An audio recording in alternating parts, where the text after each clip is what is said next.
For the past few years, I've been collecting little else besides Play Rail. This intuitive and versatile toy train system, in my opinion, offers the perfect balance between functional model and fun toy. An excellent cost-efficient alternative to your traditional model trains. But seeing as I don't really talk about anything besides Play Rail that often, we're going to shift focus away from the toys and talk about some model trains today.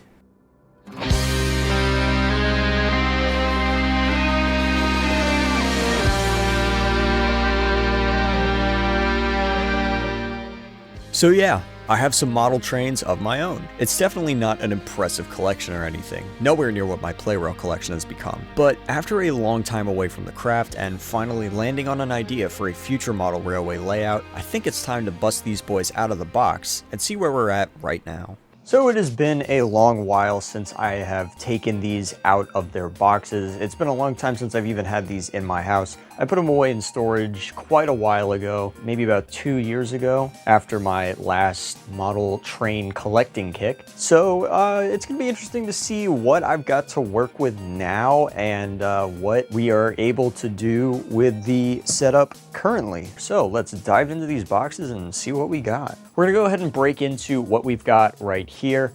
So let's go ahead and start with what everybody wants to see, the rolling stock. First up, we've got a tanker here from Northlands, which I think is still the largest indoor model railroad in the world or in the country or something like that. I don't know. Got this several years ago, actually. Oh my goodness. It's been like maybe about 10 years since I got this, which is crazy to think about. Next, we've got a yellow covered hopper. This my granddad gave me, and actually my granddad gave me a few things that I'm going to go over in this collection, but this is one of the things he gave me later. It is a Warps plastic covered hopper. Pretty interesting. This is one that he had when he was younger, and you can see that we've got a price tag there. This cost him, I guess, $1.30. Oh, how times have changed. Next up, another one from my granddad, a Western Maryland boxcar. This thing is pretty nice. So yeah, nothing more to say about this one. Moving on, another one given to me by my grandfather, a Southern Pacific gondola car. So this one's actually very interesting. This one is a Precision Miniatures model, HO ready to run, as you can see there, if it'll zoom in. Yeah, there we go. I love using my phone as a camera. It's so nice. Okay, that didn't happen. I definitely didn't drop this on the floor. Another one given to me by my grandfather. Now, unfortunately, the chimney pipe, or the chimney stack, whatever you want to call it, the chimney on this one broke off a couple of years ago. Very unfortunately. The rest of it is still in good shape. But seeing as this is the only the only caboose that I actually use when I'm running my engines, probably should get another one. So yeah, we got a nice Union Pacific caboose. Let's see, next up, we've got another Union Pacific piece. It is a container gondola, and this one actually has, I think these are like removable coal hoppers, essentially, and they've got like little hatches that open up, and they got little hooks on them for presumably a crane to come in and grab them up. I think that's it for the stuff my granddad gave me, actually. All right, moving on. This one I bought at Northlands a while ago, and I just realized I put it upside down.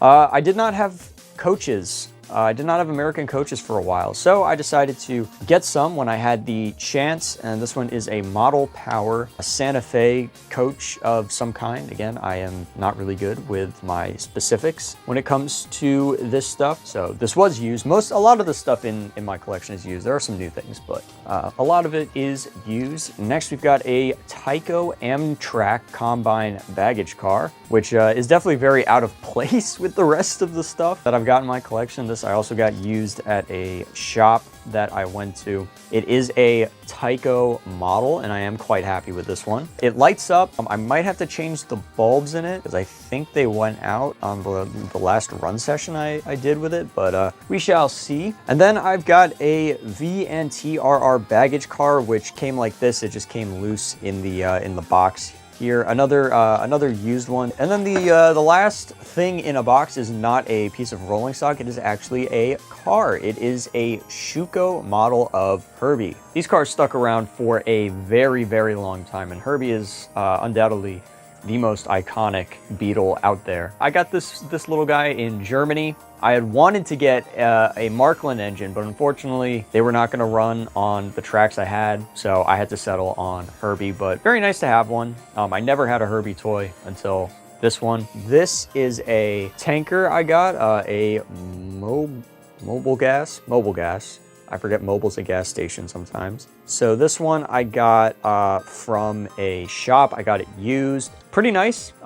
Goes along nice with the with the Northlands tanker I've got. And then I've got a couple of identical boxcars. We've got a Dubuque, I guess is how you pronounce that. I have no idea. And we got a two-board. So these are virtually identical, which is very interesting. And lastly, we've got a Denver and Rio Grande baggage coach. Now what's very funny is that the other yellow coach, the V and TRR one, is also a baggage coach. I'm gonna have to pick up some of these yellow older style coaches that aren't baggage coaches so that we can have an actually good looking consist. Next we're gonna get into this box, and actually, you know what, I changed my mind. Here, I'm just gonna take this out later. We've got the Hornby LMS Pug, and this model kind of sucks. It's a bit of a loud motor and kind of a poor runner. It gets stuck on a lot of areas on the track, and I do clean my tracks, and this thing just loves to get stuck. But I mean, considering it's a 0F, you know, why am I surprised? But it is very cute, I will say, especially compared to some of the other engines I have. So, and then we get into the box. And I've got a rake of English coaches, and we're gonna talk about the engines in just a second. These came in a set with, what is it, a Battle of Britain class, the Tangmere one. I think only 1,500 of those were made. At least that's what the certificate said when I got the thing. These are pretty nice. Nice, big, long coaches, and they're unified. They're all the same, so it looks great when it's running. We'll talk about my American engine. We've got CRR of NJ Camelback locomotive, number 85. It is a 260, and it's honestly really, really nice. This is probably one of my best runners, surprisingly, and I've had this model for quite a while, and probably 10 years now. And when I got it, it was used. So this model is just absolutely amazing. I believe it is by Mehano. And the only issue with it is the rear coupling, the little joint that holds it in, snapped off a couple years ago. But it does hold the coupling in, so I just have to be a little bit extra gentle with it, but it works perfectly fine. Next up should be a very familiar face. It is Henry, the only Bachmann engine I have, and honestly the only Bachmann engine I plan to get, because it is too damn expensive and I'm not rich. Henry was a gift a few years ago. I had wanted a Bachmann Henry ever since I was a kid, and someone that I knew at the time decided to gift it to me for Christmas. It is a pretty nice model of Henry. It's a little bit out of proportion, but I mean, it looks nice. It runs all right. This isn't my best runner, but it is definitely way better than the Pug. I am glad to have one, especially because Henry's my favorite character, and I have a very, very nice model of him. And we're finally on to the last engine. This is probably my second favorite model that I've got at the moment. It is a Tangmere British, I want to say British Railways, and its coupling is stuck on the buffers there. It is, I think, actually I'm not gonna pretend like I know what I'm talking about with this. Well, it says British Railways on the tender, so I guess British Railways 34067. This is a very nicely detailed model and a great example of Hornby doing a good job. This is a very, very smooth runner, and if you know anything about the Battle of Britain classes, you will know that it is missing some details on it, which I have yet to put on. It does have sprung buffers, which is so fun, so cool. It's almost like GameCube controller triggers. That is all for the engines and the rolling stock. So now what I'm gonna do is get the tracks out. We are just gonna do a little setup, and then we are gonna run some of these engines. So yeah, let's get into it.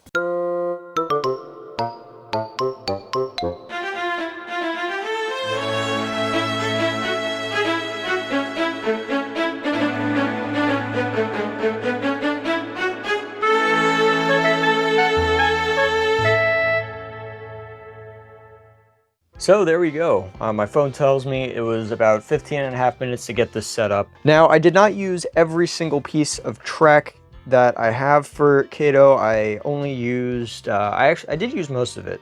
surprisingly. We've got two very large sidings, which we can fit some longer trains in. And we've got a nice long running loop with a little siding on that as well. So plenty of options here, especially for the amount of space that I'm working with. Kind of surprised. This is the layout, and I guess it's time to run some trains. Now, with Kato, we've got a very simple box here. Got your forward and your reverse controls, and it is not plugged in yet. And then when your little knob here is all the way at the bottom, it'll, you know, that's no go. And then if you turn it all the way up here, that is all the way up. And you got these nice little switches, which we will play with in just a second. So we're gonna plug it in and do a little test run, make sure everything works. Let's put him in forward and see if he goes forward. And he does. Beautiful. Let's make sure that the track is all good. Now, Henry does tend to stutter a little bit on some sections, but so far, looks like Henry is doing quite well. All right, here he comes around. And now we got to get them all coupled up to the coaches. All right, so we're going to go ahead and stop him just a little bit ahead of the points. And one thing that I've noticed with Henry on this track is it takes very little for him to get going. And he doesn't really have a crawl speed and kind of got stuck there. Yeah, so that's like about as slow as Henry is going to go, and it's very, very juddery. All right, so the next thing we got to do is switch the points so that Henry can access the siding. So what we're going to do is we're going to flip this switch here. Next, we got to put Henry in reverse, send him backwards, and we got to send him slowly over the point so he doesn't derail. Looks like he is good.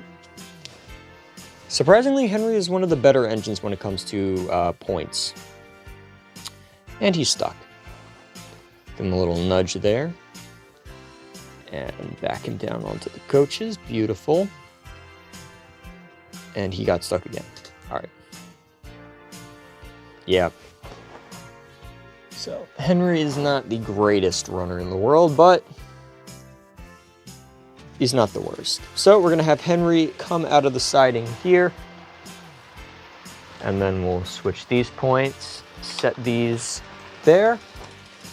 And we'll take a look at him go. And he's really trucking there. He's very clicky too. I think he might need to be oiled up a little bit. Sitting in the center of the tracks is not a great place to be when you're trying to do when you're trying to film trains, but it's not like I have much space on the outside of the layout.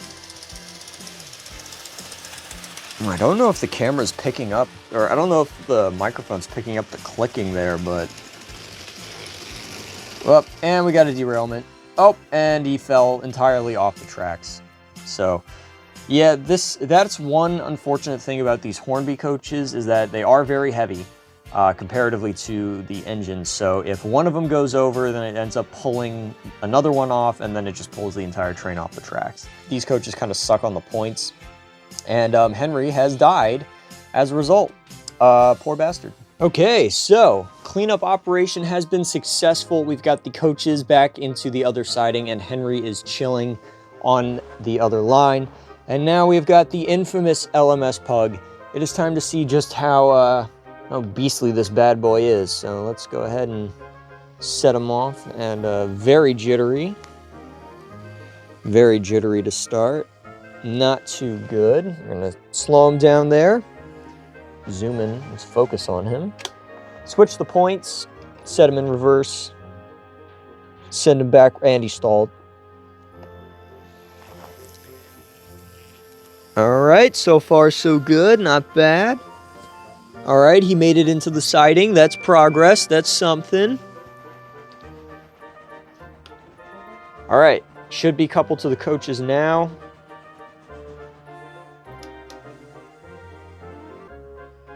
Here we go. All right, Pug is now pulling the Express. And he will now come out of the siding and onto the main line. I'll go ahead and switch the points so that nothing bad happens. So I may or may not have accidentally exited out of the camera app. Very unfortunate. But yeah, so here we go. We got Pug going. Not terrible. I may have over-exaggerated a little bit this one, but I don't know. I wonder what's different today. Seems to be running a lot smoother than normal. And he does get a little jittery there on the points, just because he loses power for a second. So he has to be going relatively fast, but I'm honestly surprised. I've got him at a bit of a higher speed, and he's actually performing really well. I've not seen him stutter at all since he pulled out of the siding with the coaches, which is very interesting. The only stutters we get are on those longer sets of points over there. But otherwise, Pug is perfect around the layout. Holy crap. Maybe I was a little too harsh on this one. But it is admittedly very funny to see a shrimpy little Pug pulling some giant express coaches behind it. Very, very funny. But yeah, so maybe I was wrong about this model. I guess I can chalk it up to it's inconsistent at best, and right now we're seeing it at a very consistent, good pace. Who knows, though? Who knows? It is a bit shoddy in terms of its overall quality, so I don't want to give it too much credit. It's doing good now. It doesn't always do good, and it looks like we've got a derailed coach. We're going to go ahead and kill the power. So it seems like these coaches really love giving my engines a hard time. And considering that Henry and Pug are a little bit lighter, it does, I guess they just don't fare well on these parts of the layout. We can see here, I'm going to scooch Henry up a little bit. Pug has unfortunately had a little accident. Oh, poor bastard. And it's not even as majestic as Henry. Henry, like, fully fell off the tracks. Pug just got... The weight of the coach just yanked him backwards in the other direction, so now he's still like connected to the tracks here, but he's unable to go anywhere. It's kind of funny. Oh man, maybe I don't regret getting this engine. Maybe with enough love, or I don't know, maybe enough crap talking, Pug will actually perform for you. Who knows? Still probably not my my second least favorite model. So yeah, that's I guess that's where we'll call it with Pug. Not a bad engine by any means, I guess. It's not great, but hey, sometimes it'll run somewhat consistently. So we got one more English engine to cover, and this one is going to be the best one that we've seen yet. So here we've got Henry and Pug side by side. Oh, that's a nice... I like that. That's a cute picture. I like that Henry's looking at the camera. That's actually really fun. All right, so here we go. We've got Tangmere on the tracks, easily the biggest engine I own. Let's go ahead and get her, I guess. I call all my engines him. Does that make me sexist, or does that just mean that I don't know. I don't know what it means, but we're not going to look too deep into it because... Oh my gosh, and wow. Okay, so... okay. Very, I guess my Hornby models just really do not like these points. Okay.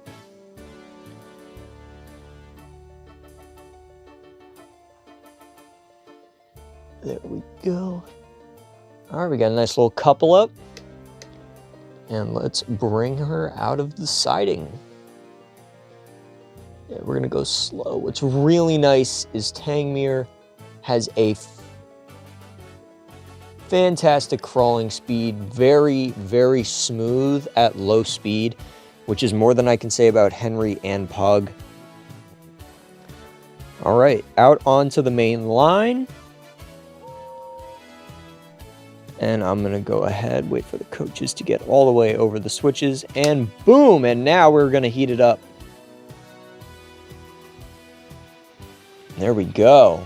All right.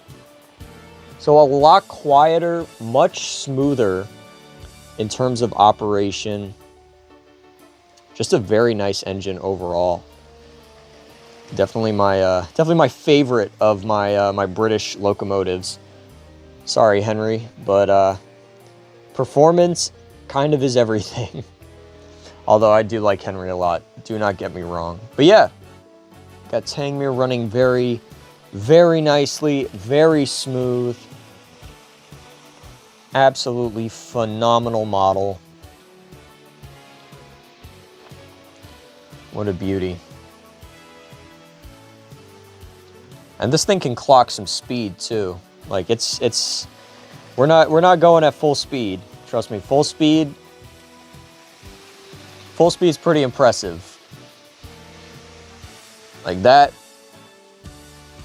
probably pretty I wonder if that's accurate to actual operation. I like to run it about here. This is about mid-speed. I don't like it going too fast, but I think it's because my layout is not big. So having it go slow means that it looks like it makes, I guess it kind of gives the or I guess what are the words I'm trying to piece together here? Having it go slower on a smaller layout makes the layout seem bigger if you assume that this is, like normal operating speed. So I don't know what the approximation is. It's probably still relatively slow compared to real life, but yeah. So there we've got all of the British engines, all 3 of them. I would like to get 2 more. I'm gonna put this part into the video now. There are 2 other British engines that I really want to get.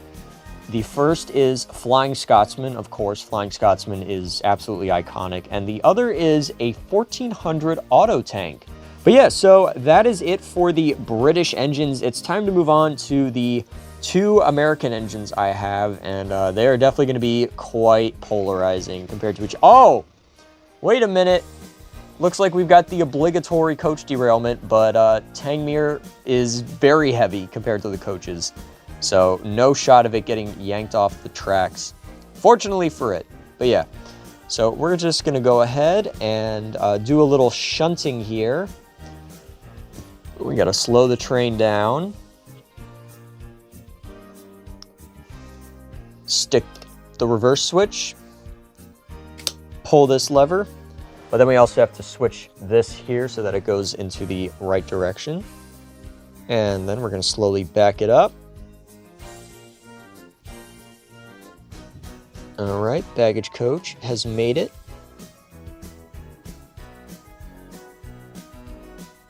Oh my gosh, we actually shorted out. Interesting. Nice thing about Kato is that when it shorts out, you can just reset it, and it's actually just not happy.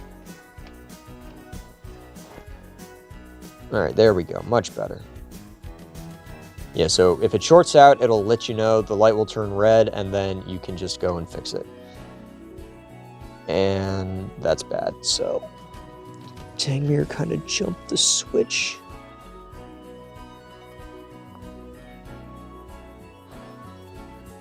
Ugh. Oh, Tangmere's like actually fully derailed. Oh boy. I just want a nice. This is, maybe Gordon, Henry, and James were onto something. Maybe tender engines don't shunt. Let's give that a shot. All right. Seems to be a bit better. I think one of the coaches is still derailed. Just gonna go ahead and back it all the way in there. Change the switch. So now by changing the switch, it does not matter how far we go up on the knob. It's not moving. So we're gonna leave it there, and we're gonna talk about the next couple of engines. All right, so it's time to properly move on to the American engines. And already I have an issue. So this is the mystery train. It is a lifelike starter set. It's tiny. It's got 2 cars and a caboose, and we've got a diesel locomotive, my only diesel as of right now. However, what I really do not like about this model is this. It is the, well, I guess this, I showed the wrong set of wheels. Traction tires, Now, the thing about model trains and the thing about real trains is that they have really, really bad traction because the rails are slick, the wheels are slick. However, what gets them to move is their weight. So this is how it is with real locomotives on real railways. It's, you know, it's all about how much weight is on the wheels. And the more weight you got on the wheels, the better chances of traction you're going to get. However, when it comes to model railroads, there is a cardinal sin. This is my opinion. Some people might think differently, but the cardinal sin is lightweight engines. Now, this is usually in the form of lightweight plastic bodies and not enough internals. And this model suffers from it because it requires traction tires. And the reason I don't like traction tires is because they wear out, they leave gunk all over the rails, they can get sticky, they can really hamper the performance of your engine. There's just all sorts of issues that I have with it. I could make a whole video about why I don't like this engine. I also am not huge on the rolling stock. It's lightweight, it's plasticky, it's cheap looking, it's cheap feeling, which makes sense. It's for kids, it's not, you know, it's not like super duper expensive. But, you know, I guess we all got to start somewhere. But now that I've definitely gotten a little bit more refined with my taste in models, yeah, this is just not cutting it for me anymore. But yeah, let's go ahead and give it a little bit of a test run. This is actually the oldest train, or oldest model train that I have in my collection. It's also a really, really bad runner. This one actually runs worse than Pug, believe it or not. Pug was running great today. So, yeah, we got the stupid little diesel going. That's what I call it. It's the stupid little diesel because it's lightweight. But yeah, runs like crap. Now, granted, that's probably because this thing has not a great motor. Now, it is by far my fastest model. I will give it that. It is my fastest as of right now. This thing rips. This thing absolutely rips, but at the cost of it really kind of sucking. And fortunately, I'm seeing a little bit of sparking, but it's not too bad. So we're gonna run it at slower speed and see if we get any issues with it. So the sparking is definitely significantly less if there was any. But yeah, not huge on this guy. Not too huge on him. Just a very kind of sucky model.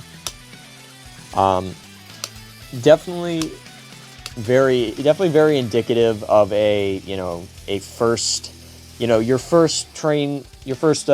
model train when you're reaching the age of being able to, start model railroading, which for me was way later because I tended to be kind of rough with my toys. But yeah, so that is the crappy diesel. We're going to leave it there, or that's the stupid little diesel, whatever the name is. It's a derogatory name followed by diesel, essentially. But yeah, so we're going to leave stupid little diesel over there and talk about the cream of the crop. Here we go. This is it. This is currently my favorite model. It is, yes, even more so than any of the British models, which I'm sure plenty of my viewers are more inclined to like. But I think the reason I like this model more is sort of how quirky it is. Now, I was definitely not expecting to get a Camelback engine for Easter of 2015 or 16, whenever I got this one.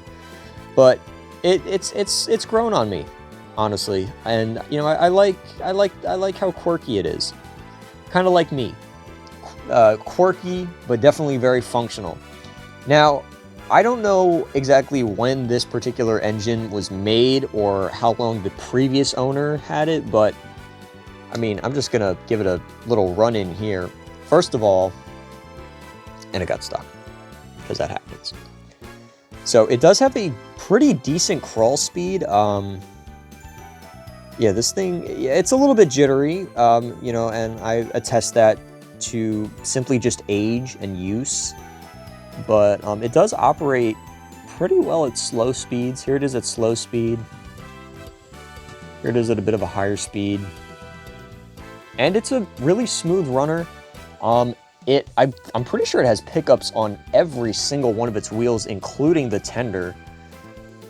So this thing will not stop no matter what. Well, unless it's going up a hill or, its train is too heavy. But for the flat layouts that I tend to do, It's got absolutely no issues, which is phenomenal. Does not stick on points, does not, you know, get jittery. If there's any part on a section of track where, you know, there's a little bit of gunk, it's not going to slow down at all. It's just going to keep trucking right on. And that is what I love about this one so much. It is also really good on points last time I checked. You know, I guess we'll check it right now. See how well it does reversing into the siding here. All right, just gotta make sure my points are right. So let's go ahead, send it backwards.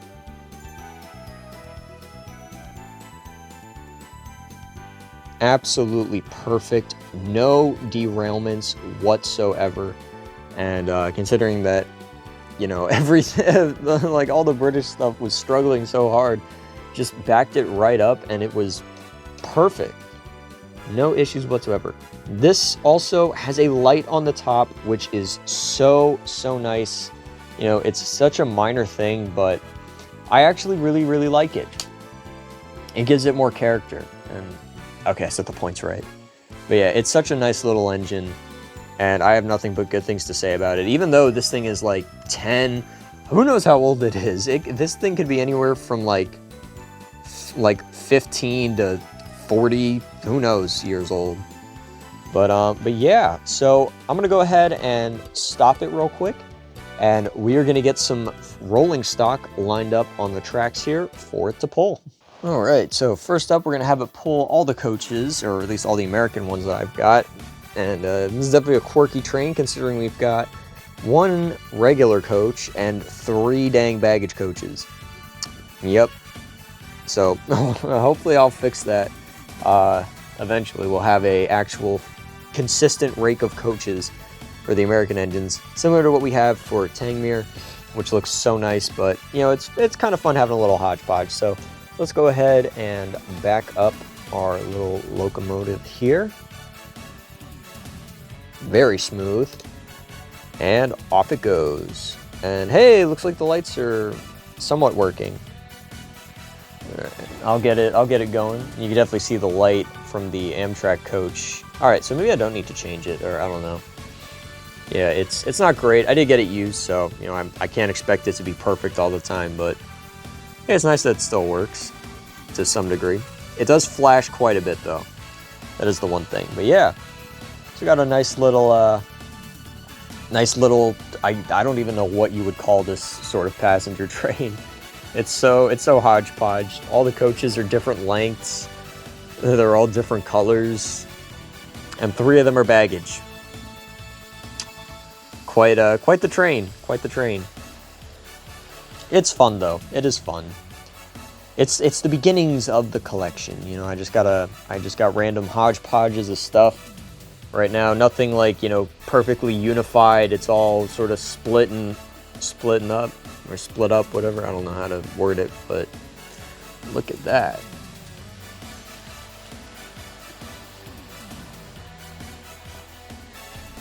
Very nice indeed. And no issues with the points whatsoever. Let's point that out. 0 issues with the points. I don't know what it is, but you know, all my British engines have issues on the Kato track. American engines, no issue whatsoever. I mean, even the stupid little diesel didn't derail or have any major malfunctions. It just, you know, ran its course and now it's just parked. And our little chap, Mr. Camelback, is he's doing his thing and has had no issues at all. So nice.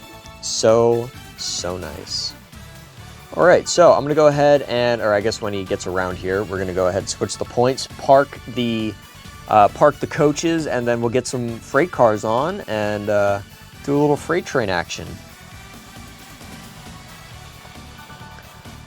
All right, there we go. We gotta slow it down. Now let's see if the rolling stock is able to traverse the points as well as the engine.